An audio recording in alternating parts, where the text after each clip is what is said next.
Hello students, how are you?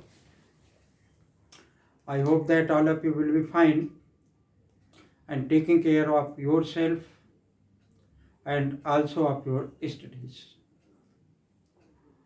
Today we have discussed a new chapter of arithmetic progression. Short में हम इसको क्या कहते हैं, एपी। एक बहुत ही इम्पोर्टेंट चैप्टर है, बहुत ही इम्पोर्टेंट चैप्टर है by the point of view of the examination और by the point of the view its use. आप इसको इस साल यूज करेंगे, इस साल पढ़ेंगे, क्लास 11th में जो बच्चे मैथ पढ़ेंगे ये वहाँ पर भी आपको पढ़ने को मिलेगा। तो वहाँ पर अर्थमेटिक प्रोग्रेशन के साथ में ज्योमेट्रिक प्रोग्रेशन भी आएगा और आगे भी अगर मैथ पढ़ोगे तो ज्योमेट्रिक प्रोग्रेशन के साथ में एक हार्मोनिक प्रोग्रेशन भी आएगा। तो ये प्रोग्रेशन क्या है, ये सीक्वेंसेस इनको कहते हैं, अभी मैं सारा कुछ बताऊंगा। ठीक है, तो ये चैप्टर जो है अर्थमेटिक प्रोग्रेशन बिल्कुल नया है। देखी होंगी सीरीज बनी हुई, लेकिन ये नहीं आज तक कभी पता चला होगा कि ये एपी में है कि जीपी में है कि एचपी में है कि किस में है। ठीक है, तो ये चैप्टर शुरू करने से पहले अगर आपने मेरा चैनल नहीं सब्सक्राइब कर रखा है तो चैनल को सब्सक्राइब कर लें, क्योंकि इससे पहले भी मैंने ट्रिग्नोमेट्री वगैरह के बहुत सारी अच्छी सी वीडियो डाली हैं। तो अगर चैनल मेरा नहीं सब्सक्राइब कर रखा है तो चैनल को सब्सक्राइब कर लें, पीछे की भी वीडियो देखें, अच्छी लगे तो आप उनको लाइक करें, यार दोस्तों को शेयर करें, कमेंट करें। ठीक है, तो अब हम बात करेंगे इस चैप्टर की अर्थमेटिक प्रोग्रेशन का क्या कंसेप्ट है।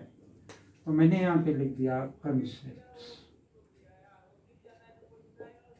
ठीक है, तो शॉर्ट में इसको हम क्या कहते हैं, एपी।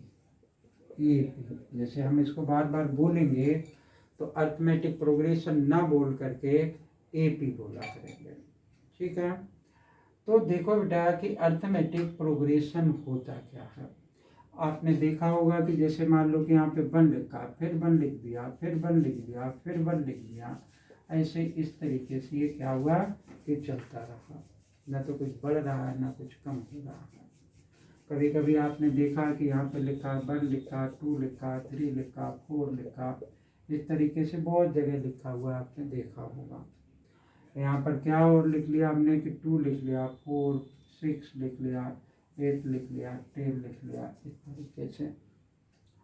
और मैंने लिखा कि यहाँ पे लिख लिया 1, 3, 5, 7, इस तरीके से ये चल रहा है। यहाँ पे लिखा है कि 1 लिखा, 4 लिखा, 7 लिखा, 9 लिख दिया, 10 लिख दिया, 13 लिख लिया, 15 लिख दिया, समथिंग एल्स, ऐसे लिखते रहे। या मैंने लिखा 1 का स्क्वायर, 2 का स्क्वायर, 3 का स्क्वायर, 4 का स्क्वायर, 5 का स्क्वायर, इस तरीके से भी लिख सकता हूँ।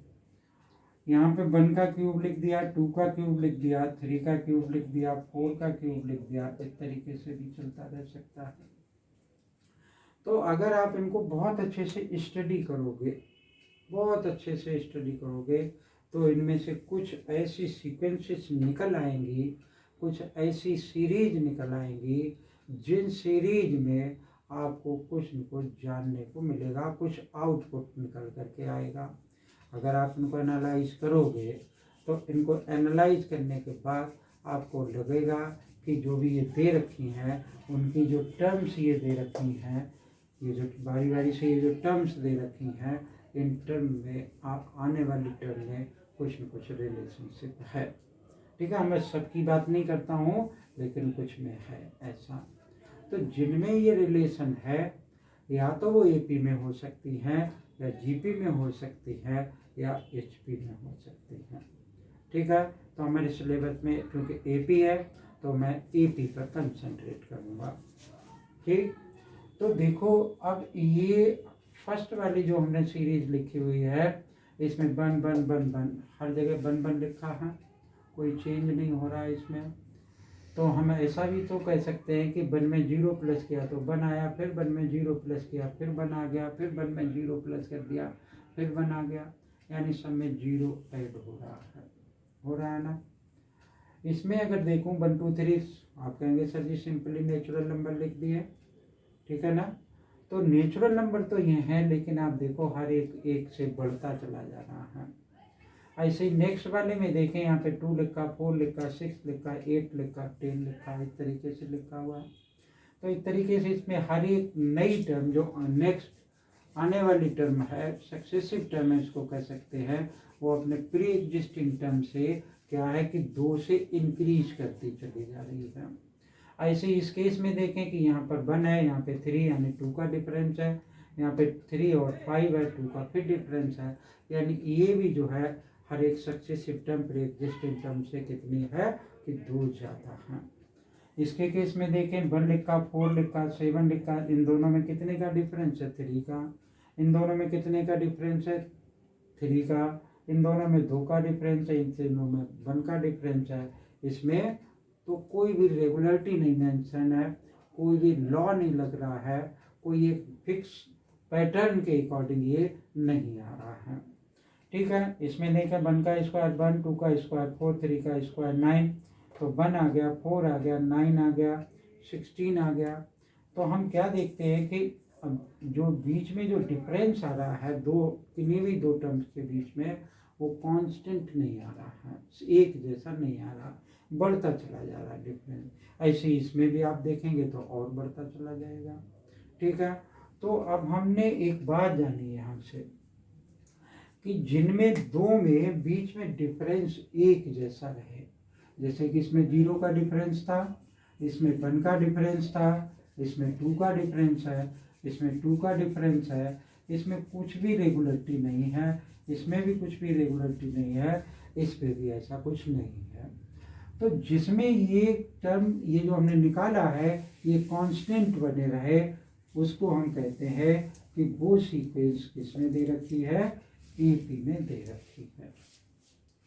बात फिर से समझो कि किन्हीं भी दो सक्सेसिव टर्म के बीच में अगर डिफरेंस सेम आए, किन्हीं भी दो सक्सेसिव टर्म्स के बीच में डिफरेंस सेम आए, तो ऐसी सीक्वेंस को हम क्या कहते हैं कि ये अर्थमेटिक प्रोग्रेशन में दे रखा है। आई ना बात समझ में। तो इसका मतलब इन सभी में, इन पहले जो 4 लिख रखे हैं इन सभी में ये क्या है कि AP में है, ठीक है। अब ये AP में दे रखा है और इनमें कोई भी वो ऐसा नहीं था, तो ये AP में नहीं है, ठीक है। तो इस टाइप की सीक्वेंसेस हम इस चैप्टर में नहीं पढ़ेंगे, जब भी पढ़ने को मिलेगी तब पढ़ेंगे जा करके। तो मैं क्या करता हूँ कि इनको यहाँ से रिमूव कर देता हूँ, तो ये हमने यहाँ से हटा दी। अब मुझे इनसे कुछ सीखना है और जो कि इस पूरे चैप्टर में हम इस्तेमाल करेंगे, यानी क्या करेंगे कि यूज करेंगे, ठीक है। तो देखो बेटा क्या होता है कि मान लो कि यही लिखा हुआ है, ये लास्ट में लिखे, इस वाले को हम क्या कहते हैं कि फर्स्ट टर्म कहते हैं और उसको A से डिनोट करते हैं। क्या कहते हैं, फर्स्ट टर्म कहते हैं, और किससे डिनोट करते हैं, A से डिनोट करते हैं। यानी यहाँ पे फर्स्ट टर्म कितनी है, 1 है, तो A बराबर कितना है, इसमें 1 है। वैसे क्या होता है, पहली टर्म, दूसरी टर्म, तीसरी टर्म, चौथी टर्म, जितनी भी है, तो इस तरीके से अगर आप काउंट करते चले जाओगे तो लास्ट में क्या आएगा, ये भी तो है भाई। अगर मैंने इसको A मान लिया तो ये A1 हो गया, 2 हो गया, 3 हो गया, ऐसे चलता रहेगा। तो लास्ट में क्या आएगा अभी बताएंगे आपको कि लास्ट वाली टर्म कैसे निकाला करेंगे हम। अब देखो कि हमने क्या देखा कि किन्हीं भी दो टर्म्स के बीच में क्या है, किन्हीं भी दो टर्म्स के बीच में जो डिफरेंसेस हैं वो कैसे हो रहे हैं, सेम हो रहे हैं। तो उसको हम क्या कहते हैं, यहाँ लिख दिया मैंने कि difference between two consecutive terms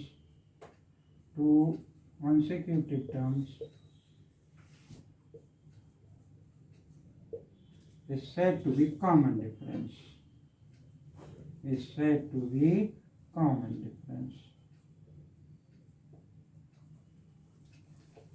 मतलब दो किन्हीं भी कॉन्सिक्यूटिव टर्म में जो अंतर है उसको हम क्या कहते, ये कॉमन डिफरेंस कहा करते हैं, ठीक है, इसको हम कहते हैं कॉमन डिफरेंस। और इसको हम किससे डिनोट करते हैं, इसको हम डी से डिनोट करते हैं। तो ये तो ऐसे लिख दिया, तो डी क्या हो गया हमारा, कॉमन डिफरेंस हो गया, कॉमन डिफरेंस हो गया, ये डी से डिनोट होगा।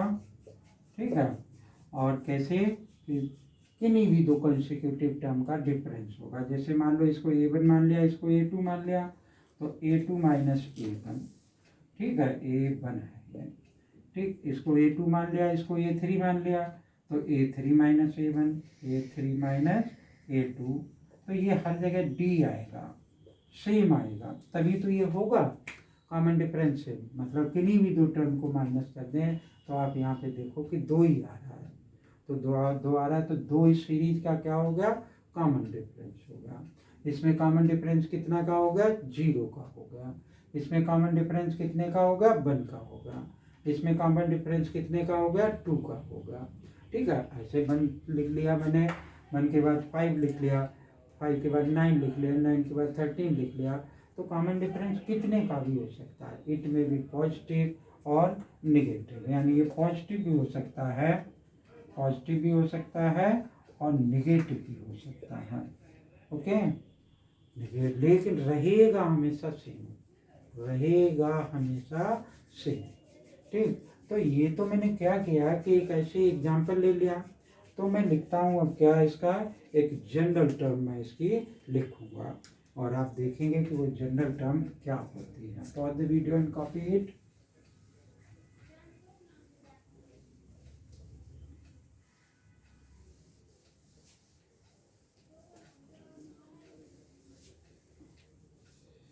तो हमने देखो यहाँ पे लिखा कि जनरल टर्म्स,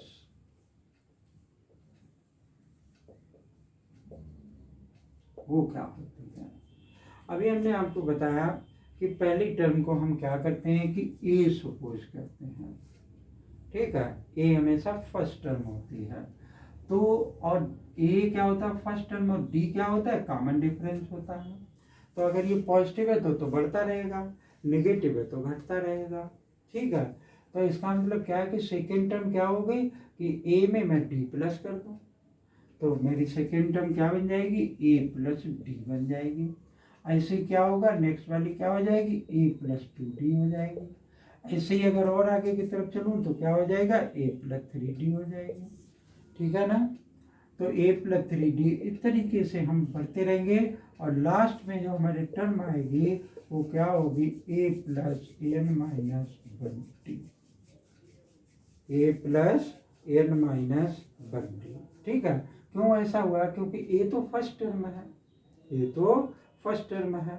ठीक है, तो नंबर ऑफ टर्म्स इसमें कितनी होगी कि जो इस टर्म को हम नहीं काउंट कर पा रहे, इसलिए हमने क्या किया, यहाँ से एन में से एक 1 माइनस कर दिया। इसमें आप वैल्यू डालते रहेंगे कि फर्स्ट टर्म 1 डालेंगे, 2 डालेंगे, 3 डालेंगे, तो वही टर्म की वैल्यू निकल आएगी जा करके। तो इसको हम, ये क्या होता है हमारा लास्ट टर्म होता है, और इसको हम किससे डिनोट करते हैं, ए एन से डिनोट करते हैं। कहीं कहीं पर ये किसी किसी बुक में टी एन से भी डिनोट है। ठीक है, अब ए एन में एक और बात आ गई कि ए एन क्या है, A N is the last term, A N क्या है, लास्ट टर्म है। एल से भी कहीं कहीं रिप्रेजेंट कर लिया करते हैं, जब हम सम पढ़ेंगे टर्म्स का तब हम ये बात जानेंगे। ठीक है, तो A N is equal to A plus N minus 1d।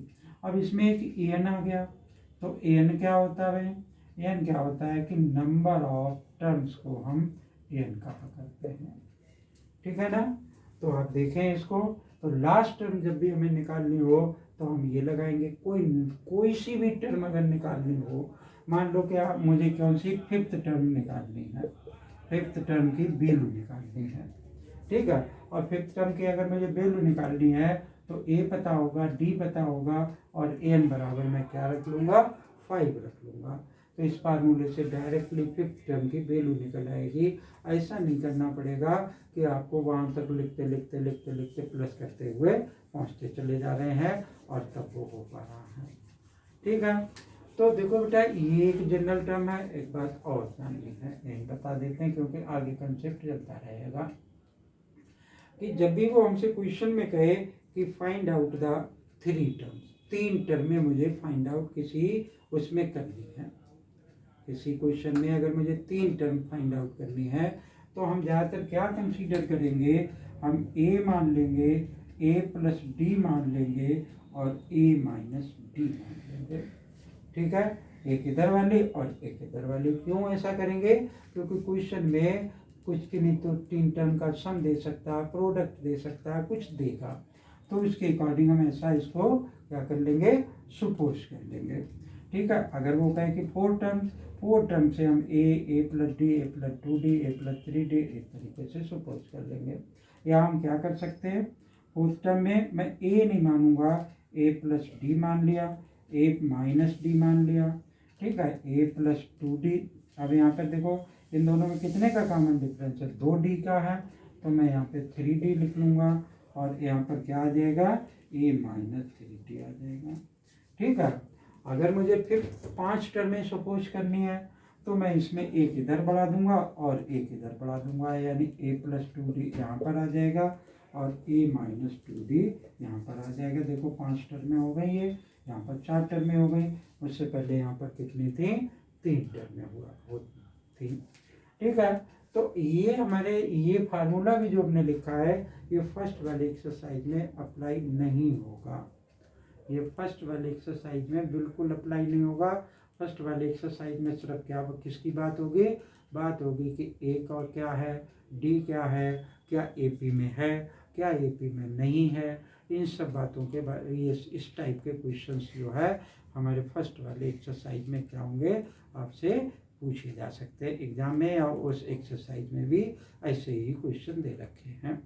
कभी कभी 1 नंबर का क्वेश्चन आ जाता है एक्सरसाइज में, एक रूट जैसा क्वेश्चन दे रखा है, तो वो कि पूछ रहा है क्या एपी में है, अगर एपी में है तो और आगे के 3 टर्में लिखो या 4 टर्में लिखो।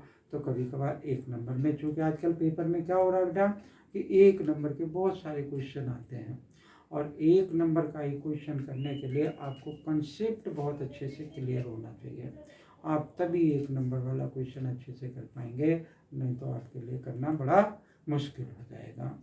ठीक है ना। तो अब हमारी जो एक्सरसाइज है उसमें कुछ एक क्वेश्चन ऐसे दे रखे हैं जो कि हमें पूछ रहा है क्या बताओ क्या ये सिचुएशंस एपी में हैं या नहीं है। तो हम देखते हैं कि उन सिचुएशंस को एक क्वेश्चन कराते हैं आपको और बताते हैं क्या वो सिचुएशंस एपी में हैं या फिर नहीं है। तो कम टू द एक्सरसाइज 5.1 और फिर उससे फर्स्ट वाला क्वेश्चन हम आपको सिखाएंगे और उसके बाद आगे के क्वेश्चन नेक्स्ट वीडियो में करेंगे। तो ये एनसीईआरटी एक्सरसाइज की एक्सरसाइज 5.1 है। In which of the following situation did the list of numbers इन बॉम्ब make the arithmetic progression and the why. तो पहली सिचुएशन मुझे इसने दे रखी है कि क्वेश्चन नंबर 1 का ये फर्स्ट पार्ट है। कह रहा है कि एक टैक्सी है जो कि जिसका फेयर है after each kilometre when the fair is 15 for the first kilometre. कह रहा है कि 15 रुपये तो पहले किलोमीटर के लग जाते हैं फॉर फर्स्ट किलोमीटर, और फिर हर एक किलोमीटर के कितने पैसे बढ़ते चले जाते हैं, 8 रुपये बढ़ते चले जाते हैं। तो पहले वाले के 15 हो गए, ठीक है, दूसरे वाले कितने हो जाएंगे, 15 + 8 हो जाएंगे, यानी 23 हो जाएंगे। तीसरा किलोमीटर जब वो चलेगा तो कितना हो जाएगा, 15 + 8 + 8 हो जाएगा, यानी 23 + 8 हो जाएगा। कितना हो जाएगा, ये 31 के बराबर हो जाएगा। तो आप देखो कि पहले 15 था, फिर 23 था, फिर 31 हो गया, 31 हो गया। तो इस तरीके से बढ़ता चला जा रहा है ना, 8 से ये बढ़ता चला जा रहा है। तो इसका मतलब क्या है कि ये सिचुएशन किस में दे रखी है, एपी में दे रखी है, और एपी इसकी क्या बनेगी, 15 बनेगी, 23 बनेगी, 31 बनेगी, ऐसी 8 8 8 8 प्लस करते चले जाएंगे। तो ये सिचुएशन नो डाउट एपी में है। ठीक है, दूसरे वाले में क्या कह रहा है कि the amount of air present in the cylinder when the vacuum pump removes 1/4 of the air remaining in the cylinder eight A time. कह रहा है कि एक वैक्यूम पंप जो है एक सिलेंडर से हमने बना लिया एक सिलेंडर, और कह रहा है कि इसमें एक वैक्यूम पंप क्या करती है कि 1/4 पार्ट एयर का कुछ समय बाद निकालती चली जाती है। ठीक है, तो मान लिया हमने कि इसमें 100 क्यूबिक सेंटीमीटर क्या भरी हुई है, एयर भरी हुई और कह रहा 1/4 रिमूव कर दो पहले बार में, तो इसका मैं 1/4 रिमूव करूँगा तो 25 रिमूव कर दूंगा क्यूबिक मीटर, क्यूबिक सेंटीमीटर, तो इसमें कितना मिलेगा 75 बचेगा। अब 75 का 1/4 रिमूव करूँगा तो कितना आ जाएगा, 75 को इससे डिवाइड करूँगा तो 100 का 1/4 तो 25 आया, और 75 का 1/4 कुछ आएगा कि 18 पॉइंट समथिंग आएगा, तो 18 पॉइंट समथिंग फिर इसमें माइनस में करूँगा तो और कम हो जाएगा। तो आप क्या देखेंगे कि पहले तो 25 सेंटीमीटर क्यूबिक सेंटीमीटर एयर निकले, फिर 18 क्यूबिक सेंटीमीटर एयर निकली, फिर और कम एयर निकली। तो ये सिचुएशंस जो होंगी वो कांस्टेंट नहीं रहेंगी, एक फिक्स नंबर से कम नहीं होगी, कम होंगी लेकिन कोई ज़्यादा कम हो जाएगी। धीरे धीरे जो कम होने वाला रेट है वो क्या होगा, बढ़ता चला जाएगा। ठीक है, ये पहले 25 निकली, फिर 18 निकली, फिर और कम निकलेगी। तो इस तरीके से क्या होगा कि कॉमन डिफरेंस हमेशा सेम नहीं आएगा, तो ये सिचुएशंस एपी में नहीं होगी। ठीक है, थर्ड वाली सिचुएशन क्या कह रहा था, cost of digging a well after every metre of digging when the cost is ₹150 for the first kilometre is raise by the ₹50 for the consequent metre. कह रहा कि ये मान लिया कि कुआं है, ये हमारा एक वेल है, तो पहला मीटर खोदने के लिए 150 रुपये लेता है और बाकी हर एक मीटर खोदने के लिए 50 रुपये बढ़ाता चला जा रहा है। जैसे इसमें पहले किलोमीटर का 15 रुपये था, फिर हर एक किलोमीटर के 8 रुपये बढ़ाता चला जा रहा है। तो पहले 150, दूसरे वाले मीटर में 200 हो गए, 250 हो गया, 300 हो गया, ऐसे 50-50 बढ़ता चला जा रहा है। तो इसका मतलब क्या है कि इसका कॉमन डिफरेंस सेम है और ये सिचुएशन किस में होगी, एपी में होगी। ठीक है, अच्छा नेक्स्ट वाला पार्ट इसमें है, कह रहा है कि the amount of money of the account every year 10,000 deposit. अच्छा, इसने कंपाउंड इंटरेस्ट की बात बेटा की है। देखो कंपाउंड इंटरेस्ट कभी भी एपी में नहीं होता है, पहली बात तो ये है। कंपाउंड इंटरेस्ट कभी भी एपी में इसलिए नहीं होता है कि उस पर हमें इंटरेस्ट पर इंटरेस्ट मिला करता है, और सिंपल इंटरेस्ट कभी भी दिया जाए तो वो हमेशा किस में होता है, अर्थमेटिक प्रोग्रेशन में हुआ करता है।